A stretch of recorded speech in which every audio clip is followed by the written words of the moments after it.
आप देख रहे हैं राखी जी न्यूज़ और मैं हूं आपका प्रदीप बना। खबर है विस्तार से।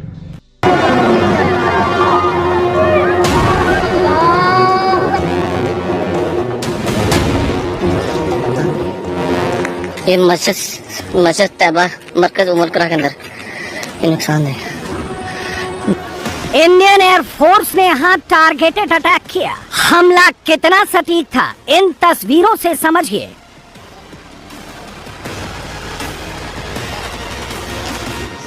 तैयबा मरकज की छत में बड़ा सा होल है। इमारत की खिड़कियों के शीशे टूटे हुए हैं।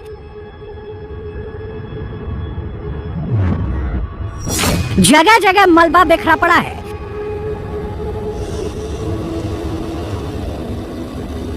लेकिन मरकज की इमारत मौजूद है, यानी यहाँ पर किया गया हमला बिल्कुल सटीक था। इंडियन नेवी के निशाने पर बिल्डिंग नहीं थी, बल्कि बिल्डिंग के नीचे छिपे आतंकी थे। इंडियन बम छत को भेदते हुए नीचे आए और मरकज के फर्श को तोड़ते हुए सीधे बंकर को टारगेट किया। –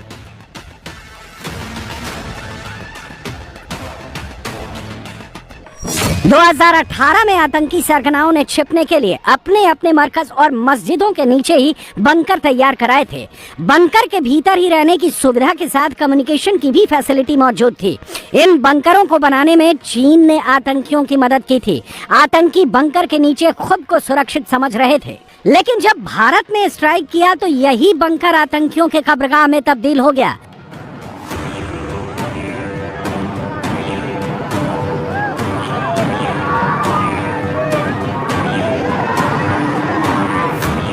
2016 में भारत के सर्जिकल स्ट्राइक के बाद से ही आतंकी दहशत में थे। उन्हें भारत के हमले का डर सताने लगा था। इंडियन फोर्सेज ने हाफिज के आतंकी अड्डे पर 1-2 नहीं बल्कि 4 मिसाइलों से अटैक किया। अलग अलग ठिकानों के लिए अलग अलग तरीके से हमला किया गया। यानी जहां बंकर में आतंकियों के होने की खबर थी वहां बंकर उड़ाया और जिस इमारत में आतंकी छिपे थे वहां उस पूरी इमारत को ही जमींदोज कर दिया गया।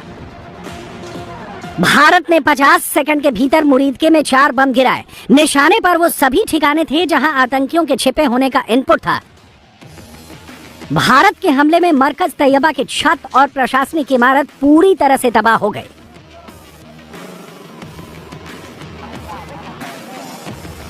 मरकज तैयबा मुरीदके यह आईबी से 18 से 25 किलोमीटर दूरी पर है। 2008 के मुंबई हमले के आतंकी भी यहीं से प्रशिक्षित हुए थे। अजमल कसब व डेविड हेडली भी यहाँ ट्रेन हुए थे।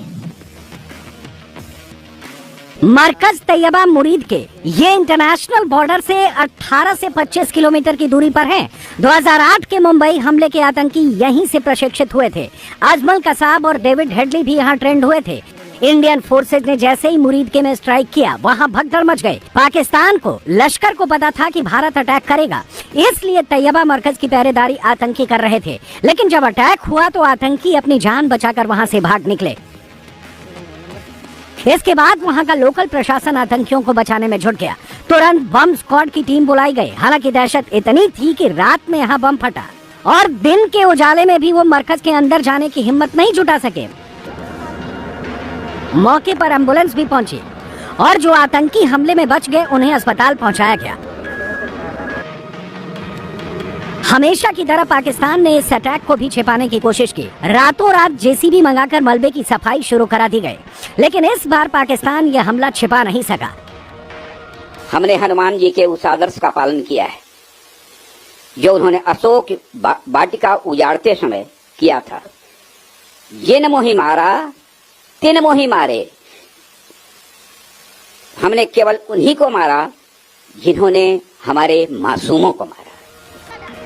आतंकियों को प्रोटेक्ट करने के लिए बड़ी संख्या में स्थानीय लोग पहुंचे। थोड़ी देर में पाकिस्तान के रेंजर्स भी मौके पर पहुंच गए और हमले में घायल आतंकियों को अस्पताल पहुंचाया गया।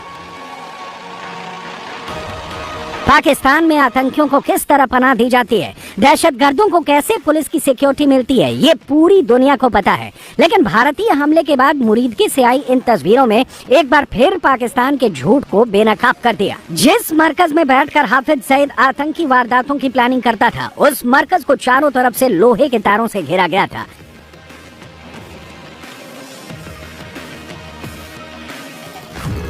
आतंकियों के अलावा पाकिस्तान पुलिस और रेंजर के जवान हाफिज के आतंकी अड्डों की पहरेदारी करते थे। लेकिन अब पूरा मुरीद के देख रहा है कि भारत जब अपने दुश्मनों को टारगेट करता है तो क्या अंजाम होता है। मस्जिद तैयबा मरकज में भारत ने 4 बम क्यों गिराए और मुरीदके में हाफिज का आतंकी ठिकाना नस्तो नाबूद करना कितनी बड़ी कामयाबी है, ये भी समझ लीजिए।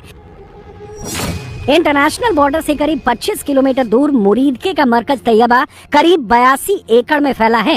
इसे पाकिस्तान में आतंक की नर्सरी भी कहते हैं। इसमें कई मदरसे, हॉस्टल और टेरर ट्रेनिंग कैंप मौजूद थे। अजमल कसाब और डेविड कॉलमैन हेडली यहीं से ट्रेन हुए थे। खुफिया एजेंसियां लंबे समय से इस पर नजर रख रही थीं, क्योंकि इसी इमारत से भारत में होने वाले आतंकी हमलों के प्लान तैयार होते थे। ये तस्वीरें मुरीदके में मारे गए आतंकी के जनाजे की हैं। सैकड़ों लोग दहशतगर्द के जनाजे में शामिल हुए। कई आतंकी भी हैं जिनके हाथों में हथियार हैं।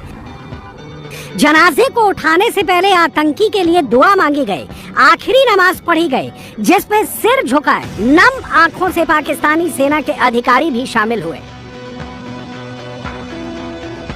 जिन आतंकियों ने निर्दोष लोगों का खून बहाया है, उनको पाकिस्तान में कैसे सम्मान मिलता है, इन तस्वीरों से समझिए।